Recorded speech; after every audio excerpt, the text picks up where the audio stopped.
Hello everyone, I'm Diane. This is my channel, Diane in Stitches. Welcome if you're new and welcome back if you're an existing viewer. Channel's all about sewing and anything sewing related. So things I've made, fabrics, patterns, etc. So if that's sort of thing you enjoy watching, I hope you'll enjoy this episode as well. This week is going to be a little bit different. I've not had much chance this week to get a lot done. Sort of life's got in the way a little bit, as it tends to do now and again. I did have a lot of ironing to do, and I hate with a vengeance ironing. And it piles up, and I leave a little bit in the basket, and then do more washing, and then there's a bit more, I've never seemed to. Probably since we got back from holiday, to get the basket empty. And I thought this week, I've got to empty that. It was driving me mad. I've got to empty that basket. So I did. I can't stand and do a lot because it kills my back, but I just did it in little bits and just got it all done. So I was quite pleased about that. And then we had some bushes, trees to trim in the garden, getting a little bit out of hand again. There's two big elder trees and they've got really big again. Well, not really big. They were getting back to sort of looking like they were going to take over again. So we just went out with a hedge trimmer and loppers, and we've just cut them down. We are responsible for keeping the garden tidy for the landlord. So that was that day's nearly a whole day with break for lunch. So and I was absolutely shattered. The other thing is I started doing the Ash jeans by Megan Nielsen, and I've been having a little bit of an issue. I'm in a quandary. I've got another one of my quandaries. It's such a faff with the. You have to keep changing. Well, I've changed the presser foot to the zipper foot because the first job was the zipper, and then I've got to change from regular thread to top stitching thread, and then the top stitching thread wasn't working. It's thick top stitching thread, so I've had to try and luckily have another colour in a normal Gutterman thread, so I might use that for the top stitching. But then I've got to put the ordinary thread back in, and now I've got to switch back to top stitching again. Oh, hopefully once when the zipper's done, it might all settle down a bit. But then I thought I'll use my cover stitch for the top stitching, and then I read that you can't put the top stitching thread in the needle. It's got to go in the looper. But the other thing is I've got these. I've got the dark denim, but I'm using a cream top stitching, and I thought I'll just use a normal thread rather than the top stitching thread. So I'm going to set up my cover stitch to do. This is where a second backup sewing machine would come in handy. So I'm going to set up my cover stitch to do the top stitching just in that cream, and then I can just change feet and whatever on the sewing machine without worrying about having to change the thread as well and mess about. So it's just been a bit.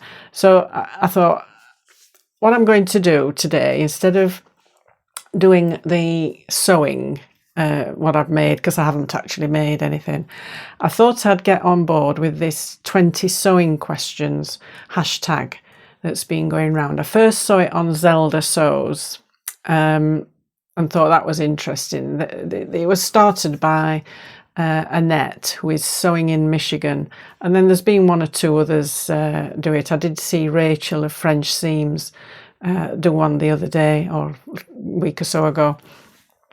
So I thought I'd just give that a go for today. Just a nice chilled, well, hopefully 20 questions for sewists, and just see how this goes. So strap yourselves in, folks, and see what's going to come up. So I've moved my laptop over so that I'm not looking like that. I've got my laptop here now so that I can just glance down and read the question out. So let's get started. So question number 1 is, how do you feel about using a new pattern? I feel okay about using a new pattern, actually. I've bought plenty of patterns and used them straight away, and sometimes equally I go back to my older patterns. To be fair, I haven't used half, I don't think, of the patterns that I've got on the shelves here. I've got more patterns than I know what to do with, basically, but yeah, I don't mind using a new pattern at all. It's depends what it is. I mean, sometimes the jeans, that's a new pattern, and at the moment I'm hating it, but that's another story. But yeah, I like a new pattern. I bought a new pattern. In fact, I've jumped on a bandwagon this week. I've ordered the Ashton top by Helen's Closet only the other day, so I need to get that printed. But yeah, I quite like new patterns. I don't mind tackling them at all. Question 2, do you remake stroke mend? I don't think I've remade anything, although there's 1 or 2 things that I possibly would remake. I don't quite know what that means. It doesn't mean make it again, but then mending and maybe refashioning a garment. I'm thinking of turning up a lot of the t-shirt. In fact, this is the Copper Creek patterns, which used to be Do It Better Yourself Club. This is the Anything But Basic Tee, and they're quite long.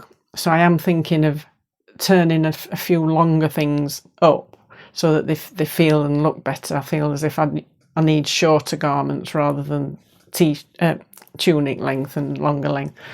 Mending, yes, I've mended.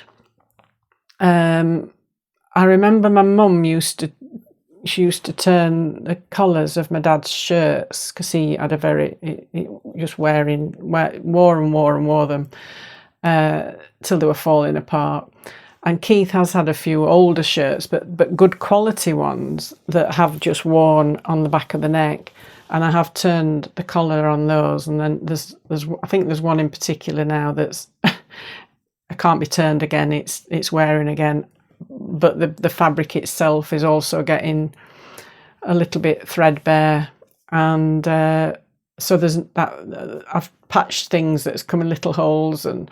But I said, just throw it away now. He said, you had it 20 years. Don't worry about it. You've had your money's worth.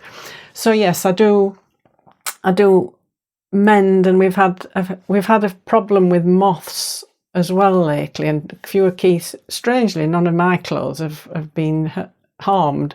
Keith had a lovely lamb's wool jumper that ended up looking like a colander, and the t-shirt that he's got, it's a blue with a white horizontal stripe, and 3 of the white horizontal stripes have got holes. I don't know how that's happened, but I did actually put on the sewing machine, and I just zigzagged the lip, because it quite likes the t-shirt. It only wears it around the house.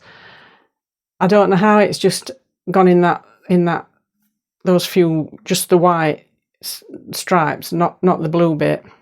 Very strange. But we've put stuff down. We've had sprays and things for the moths, but there's still a few around. We still see 1 or 2 on the walls which get evicted quite quickly. But so yeah, I've done a bit of mending. I'm not a darner. I've never darned anything. Like my mum used to darn socks. I'm not a good darner. But anyway. Number 3, do you make toiles, mock-ups, muslins I call them? Yes, occasionally. I have not done it for stretch fabrics, but I have made toiles for woven fabrics. Occasionally I will just dive in if the measurements look right in the finished measurements. I think, oh, I'm sure that'll be okay. I haven't done I mean, I can't do a muslin for these jeans because I just see it says to you you're supposed to use a similar fabric to your garment, but to me that's not. You're going to be spending as much money as you're making your garment if you're getting the right. It's no good buying cheap fabric because that's not going to turn out the same as your good fabric. So I don't. I'll make a muslin. I've made a few muslins, but I haven't done I have, in fact, for the last few months I haven't really done a muslin, but I've been making stretch things, and I did a few. I did the muslin for the Donny shirt. I think that was the last muslin I've made. So yes, I do occasionally, but then sometimes I don't. Now I'm not. I think as you get more confident in the sizing and the finish, looking at the finished garment measurements, it sort of gives you some idea that you get more experienced and you know basically that it will fit. So I'm not being too precious about that recently. 4, how do you feel about pre-washing fabric? Never used to do this back in the day when I used to make clothing. It's something that I probably in the last 10 years or so since I got back into clothing, and everybody was saying, oh, you must wash your fabric, you must wash your fabric. So I started washing my fabric, did as I was told. And yes, it probably, I mean, if you've got something that's going like cotton, if it's going to shrink, but I can't recall in the past when I didn't used to wash fabric, before I'd even heard about pre-washing fabric. Not that I was a prolific sewer back in the day, but it just never occurred to me. I don't know, maybe I wasn't buying fabrics that were prone to shrink.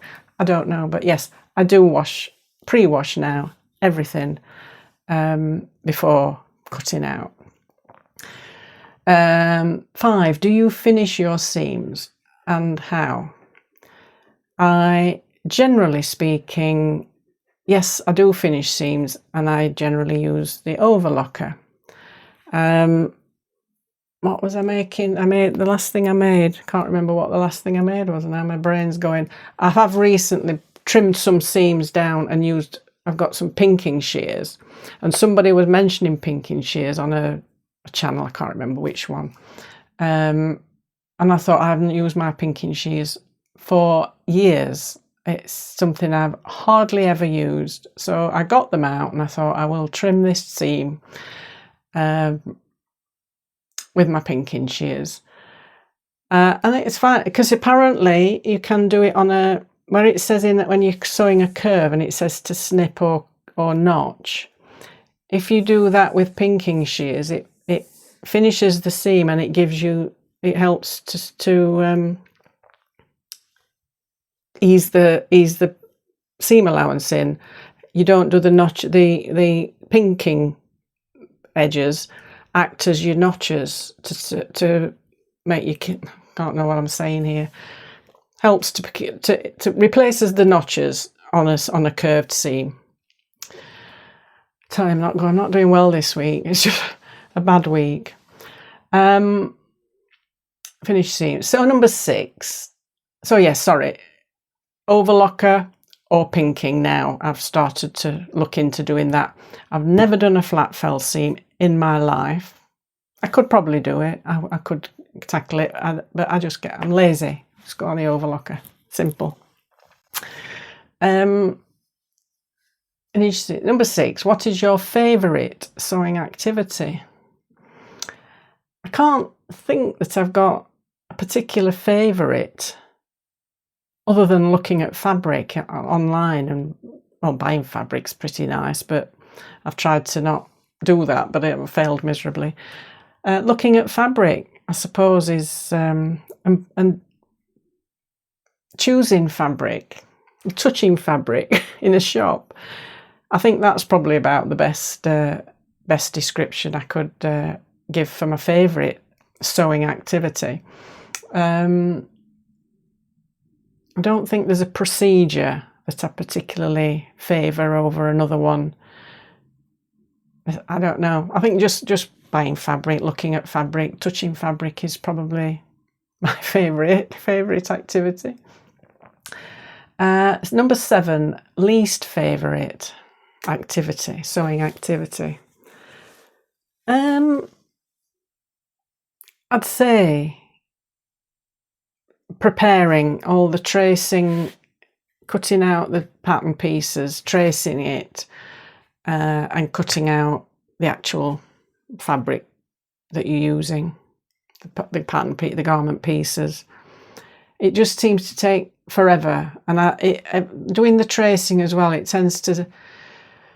It seems to last days. I trace out one day, and then I'm shattered, or I've got something else to do, and then I cut out the next day. So it's like a 2 or 3 day process of just preparing for sewing before you even start and get your sewing started. It's just that preparation. Not keen at all on that first lot of preparation with the tracing and cutting the fabric out. So that's the least favourite. Number 8, stash fabric or new fabric. Well, a bit of both really, but I've been trying to use my stash, which lasted 5 months. I didn't buy any fabric, and then it just sort of roller coasted again. Sales and emails that came with encouragement to buy whatever, got an offer on and sale, 50% off, etc. So a bit of both on that one really. I'd like to use my stash. My only problem is the leftovers. So when I've cut all the pieces out necessary for the garment, and I've got whatever bits left, and it's not enough for another garment, but it's not small enough to just put in the fabric scraps bag. So so I've got a box full of all these things and it's all right saying, well, you can use them for colour blocking, but most of the fabrics I've got aren't together. They wouldn't go together for colour block. There's the different thicknesses, the different fabrics. Some are stretched, some is woven. I can't, and this box is quite full now, and I just think, I don't know honestly why I'm keeping that, but it's separate to the stash, the actual fabric that's going to be ready for using, but I just don't know what to do with those things. They're going to probably have to go to the scrap bin, but anyway. 9. Are pockets a must? Not for me, I'm afraid. Not one of those people who say, oh, pockets, and oh, it's not got pockets, I must put pockets in. Not a fan of pockets. I take a handbag everywhere. So I have put pockets in, like a jacket, my downtown jacket, my Ilford jacket. I put pockets in that. But if it's a dress, that I may even leave, if there are pockets, I may even leave the pockets out. The two easy does it skirts I made earlier before we went away, I did put pockets in the first one, and then in the second one I thought, not going to bother, and I've not used those pockets in the first one. Don't put anything in the pockets. So no pockets for me. If it's there as just sort of a feature, but I mean, even the ones in the jackets, I probably wouldn't put anything in it because I've always taken a handbag around with me. So no pockets for me. Number 10, knits or wovens. I quite like both actually. I've for long time, up to about, I think, what was it? Must be 10 years. Well, it was when we lived in Cyprus. So probably 10 years ago, 9 or 10 years ago. Before that, I'd only ever sewn with woven fabrics. And when we were in Cyprus, Lidl had an offer with an overlocker. It was a faff, but it was the same as in the English Lidl. It was badged Singer, but it was basically the same machine. So I started sewing knits. Now the fabric in Cyprus wasn't very shall we say, quality. There was a big fabric shop in Limassol, and I bought a few knits there, but I don't think they were cotton. I think I'm sure they were polyester. They've long gone now, but and then I just did nothing but knits since then. I was just sewing up knits, and then I've only recently gone back to trying out woven garments. So now I'm sort of a little bit of both now, but for a long time just wovens, and then I was into knits, and now I'm back to sort of both, either or. So I don't mind. I quite like both now. I don't mind what I sew, knits or wovens. I quite like both. 11. Favourite fasteners or no fasteners? I wouldn't say I've got a favourite fastener. Obviously no fasteners are good because as it just pulls over and there's no faffing and fiddling with any fastening. I quite like, since I've discovered sewing buttons on the sewing machine instead of hand sewing them on, I like a button and a buttonhole. I've never done an invisible zip. I put ordinary zippers in, although I don't really have much with the zip that I've put a zip in. I did a Nina Lee Camden pinafore last year, and that was just an ordinary zip at the back. I've never put an invisible zip in, which is something I'd like to have a go at, but when that'll be, I don't know. So no fasteners are probably the best, but I quite like as well I've got my Prim Vario creative tool with the snaps, and I did that on a shirt, and then I did some on my faux suede Ilford jacket. I quite like putting the snaps on, so they're quite.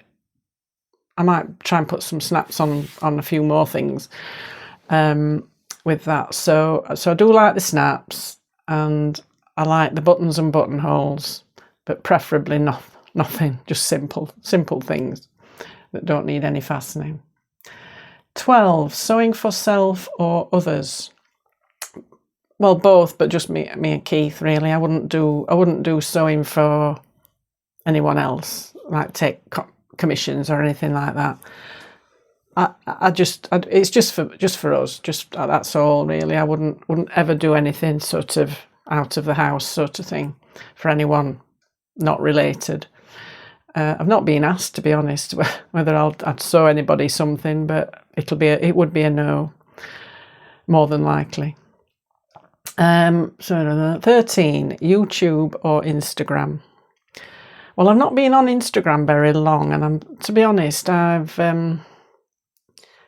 don't really know all the ins and outs of it, and I know some people sort of embrace it and do all the videos and things. I've never really got the full gist of it to be Instagram ease sort of thing. So I think YouTube. I do like YouTube. I'm constantly watching a lot of other sewing channels and some other interest things as well on YouTube. Instagram's a little bit alien. I don't quite know how it all supposed to work. I've put some things on there obviously, but I prefer YouTube, I think, to Instagram. Dresses or separates? Well, I'm separates, to be honest. I haven't got many dresses. I haven't worn many dresses, although I've made some for this special do that we go to, Keith's University reunion. I have made dresses for that, although last year I did go in trousers and a blouse. I made the Itch to Stitch Upland trousers and the Pattern Emporium Be Mine top. But I'm thinking of a dress again for this year. But I don't know why, because it's not some. I've got dress patterns, and I tried to think I'll try and make more dresses just for like day-to-day wear or just for going into town, and it's just never happened. I never seem to get round to making them. and I really ought to get my head around that. But generally speaking, at the moment, I'm more separate. I've always been separates, and it's usually been trousers. I've lived in trousers. I very rarely wear a skirt till I made these Easy Does It skirts, and they're not enthralling me very much. I think I could have done with sizing down, but that's another story. So yeah, separates is me, just general casual, shall we say, casual wear. 15. How do you get rid of or pass on remakes? I don't think I've done. I think one of the ways I've got rid of very few of the items is on, because the problem is charity shops don't accept them. I think there's something to do with the sizing. I don't know, but I've heard that I haven't actually tried asking the charity shop we go to, but generally I don't think they do. There is in one of the car parks in a supermarket, it's a Morrison's supermarket, well, a little bit of a drive from us, not too far, that has a Salvation Army sorry, this thing started again. A Salvation Army bin, if you like, sort of a drop-off point. So I don't know what they do with it, whether they give them to homeless people or refugees or something like that. So I'm going to, when I decide to get rid of, because I haven't got rid of an awful lot really. I think the last lot just went into some fabric recycling bin that I got rid of something. I just don't put it in the general bin. I don't want it to go into landfill. So that's the problem. Is what to do with it. So I think I'm going to try the Salvation Army drop-off thing, and just hope for the best. Really, you don't know. I just don't know what's going to happen to it. It's potluck, really. I suppose what they do with it. But I know that the Tesco used to have a clothing bin and shoes. And it just says put decent clothing, you know, so not ripped to shreds, sort of usable clothing in. So presumably they went to some sort of charity, or whether they sell them, I don't know. But I will certainly probably, if I want to get rid of something, go to this clothing bin for the Salvation Army, and hope. I might, even contact them and say what happens with these clothes, sort of see what they say. 16, question 16. Quick sew or involved sew? Either.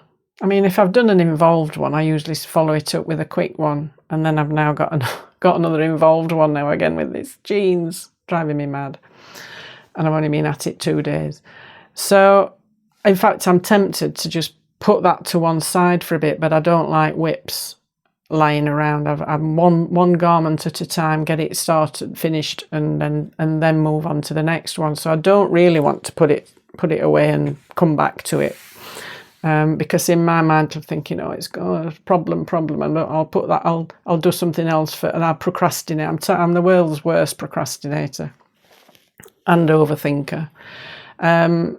So I like a quick sew in between an involved one. So like I just did the downtown jacket. So what did I do? Something after? I'm losing track what I've made now. Oh, my Ankara yellow bright blouse. So yeah, so. Either it's just one or the other. I don't mind whether it's involved. I'm in the process of deciding when to start this coat with my green wool fabric. So that will be quite involved. I don't know whether I'm looking forward. I think that's why I've put it off for over a year, because that's just quite involved, but it'll get done. There's 6 hours quick sewing. Number 17, social or solitary. Well, I'm solitary at the moment. I just come up here, shut the door, and get on with sewing, and I'm on my own. See Keith occasionally. We go to have lunch, and then I come back up. There are some socials. I think they're in Sheffield. The only problem I've got in my head with going to a social is packing up all your stuff and transporting it, and then unpacking it at the. I don't know. I suppose I'm lazy. Can't be bothered.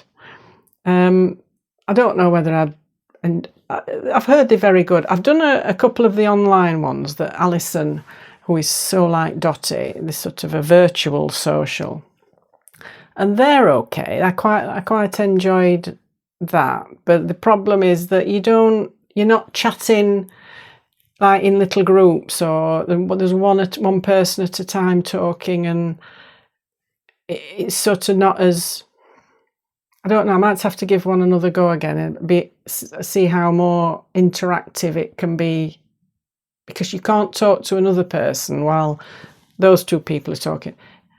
I don't know. I enjoyed it, but it was just a little bit strange in how it all works. But I might give it another go. There's other ones as well, I think, various people run. Anyway, so at the moment I'm solitary. Next one, 18. Do you have a dedicated space? Well, yes, this is my room. This is my sewing room. Very lucky to have it. I do realise that. Let me just shut this. This light's getting funny because the sun's around, so it makes it darker on this side. Yeah, this is my room, my sewing room. Very lucky to have this space. It is quite a big room. It's probably a double bedroom size. So yes, and I enjoy it. It's been in different positions, but I think this position now is the best it's been, and it works for me because where the light comes in, and it's on. This is the big cutting out table, and I've got a new table there since we redid it a few months ago. The only thing I wish is I could get my cover stitch permanently out. This table, I suppose I could put it on there. I just have to keep shoving the other bits out of the way now and again. But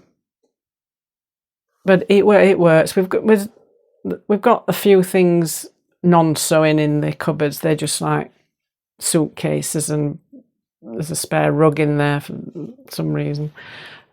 In here there's sort of things from the kitchen, little used things that just, because the kitchen's not very big, so they're in there, but other than that it's all sewing things, sewing related, and it works. It's a good room. It works for me. As I say, I've got a nice cutting out table, and then I just go to either my overlocker or my sewing machine, and yeah, enjoy it in here. It's a very nice room. Number 19, labels or no? Controversial again. No, not for me. I would probably put one. I know some people if they have a pocket and they just tuck one behind a pocket or in the back of a trousers somewhere. I would never put one in the back of a neck band or a collar. In a ready-to-wear garments, I would be cutting it out. Some of them that really annoy you, and they're so rough and scratchy, they come out as quickly as possible. So no, I've never bought one of the the popular labels that are being sold. So other than just, as I say, just sticking one behind a pocket, picking out from a pocket edge, not me for labels. So yeah, another controversy. No pockets, no labels. And number 20, last question, percentage of me made versus ready to wear. Now this was a very interesting procedure, whatever. What I thought I would, I was totally surprised by the results percentage, because I thought I'd got a lot of ready to wear a lot of me made, because looking in my wardrobe, it's getting more and more compacted. And I thought, I must have more me made than ready to wear. But what I thought it would be interesting to do for this question is split it up into different garments. And so what I've done is I've gone round and done coats, because I have made a few coats. And then in the wardrobe, I've got the top rail is cardigans, sweatshirts, long sleeved and long sleeve shirts and long sleeve t-shirts, because I don't pack things away for like seasons. Everything's in that wardrobe, but the top rail is the long sleeve, and there's long sleeve shirts and long sleeve let's say cardigans and sweatshirts and etc. And the bottom rail is short sleeve t-shirts, and then there's skirts, and then shorts and trousers going towards the other side. So interesting comparisons. The total of my me made to ready to wear is virtually 50%. I've got a few vest tops, like sleeveless, Marks and Spencer, in a drawer. I think I've got half a dozen. That's all. I haven't counted them. But I'll just go through. This is interesting. There's the separate categories. Can't get my words today. So coats. I've got 15, and this includes like a gilet and a cagoule type thing, a padded walking, like outdoor wear, which I've had for years, and I keep thinking I hardly wear it now. Well, I don't wear it now, but so I keep all these things. But I've got 15 coats, including, I say, a couple of vests and a gilet, and smart jackets, like country casuals and Planet, which I bought years ago, like a smart black jacket, and I did have some lovely coats which I got rid of before we went to Cyprus. But anyway, 15 ready to wear coats, 6 me made.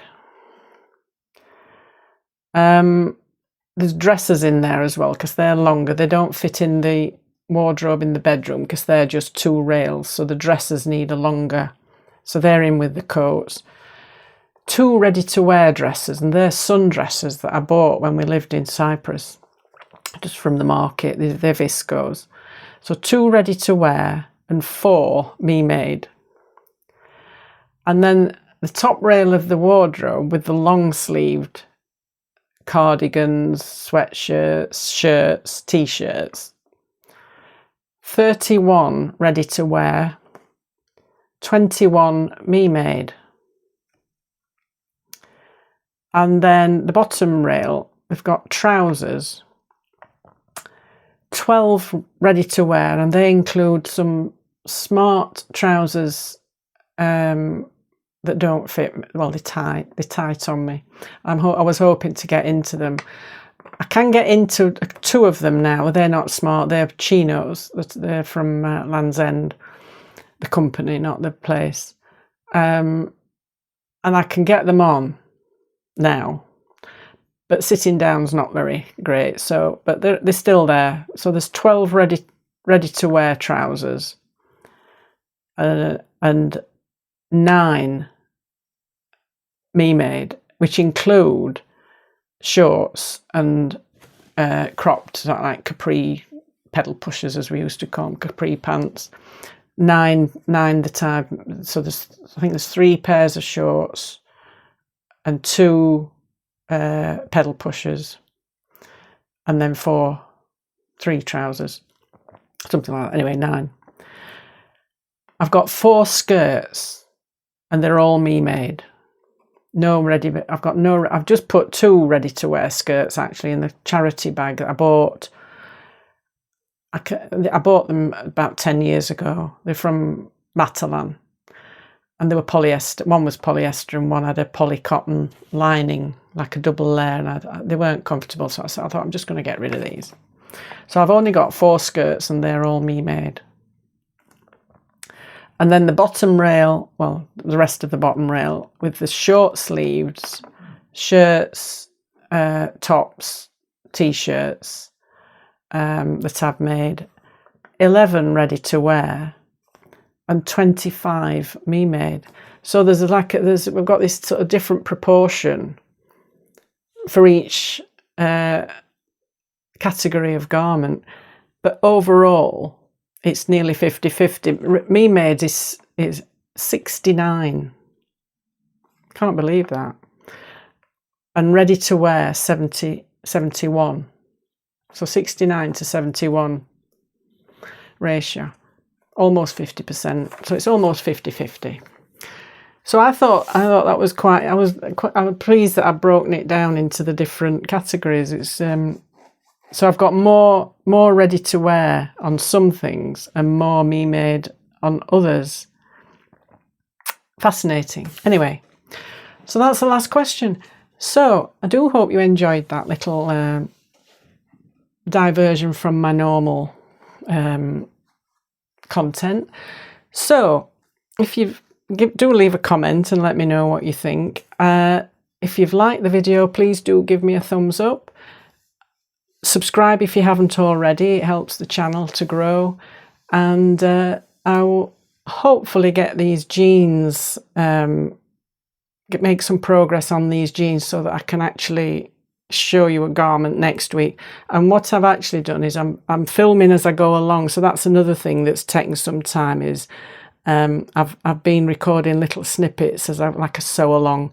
So as a first time jeans maker, I thought it might help if someone's watching just to see my process and how it's all gone through my head and interpreted into the garment, and hopefully the finished item. And probably if it's good and bad and ugly, it might not work. As I say, I'll explain everything anyway about all my process when I do the video, hopefully next week, because we have got a few more things happening next week as well, so I hope I can get a chance to do those. So I shall say have a good week everybody, and hope you get some nice sewing done, and I will hopefully see you in the next video. So I'll just say a bye for now. Thanks for watching.